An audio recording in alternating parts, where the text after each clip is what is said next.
Шұбар тауық ертегісі. Ертеде бір ауылда бір шал мен кемпір өмір сүріпті. Олардың бар қуанышы өздеріне серік болған шұбар тауық екен. Күн сайын тауық жұмыртқа тауып, үйге береке әкеліп жүреді. Бір күні шұбар тауық жай жұмыртқа емес, алтын жұмыртқа туыпты.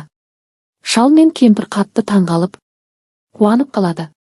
Шал айтады, мұны жарып көрсек қайтеді, ішінде асыл тас бар шығар дейді. Шал жұмыртқаны қасықпен ұрып көреді.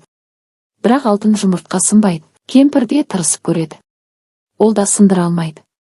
Осы кезде кішкентай тышқан інінен шығып, үстел үстімен жүгіріп бара жатып, құйрығымен жұмыртқаны қағып кетеді. Алтын жұмыртқа жерге түсіп, жарылып қалады. Шал мен кемпір қатты өкініп, жылайды. Сонда шұбар тауық: ата, әже, жыламаңыздар, мен сендерге алтын емес, жай жұмыртқа туып беремін дейді. Көп ұзамай тауық бір себет толы, ірі де дәмді жұмыртқа туып береді. Шал мен кемпір қуанып, еңбек пен адал ризықтың алтыннан да қымбат екенін түсінеді. Содан бері олар шұбар тауықпен бірге бақытты өмір сүріпті.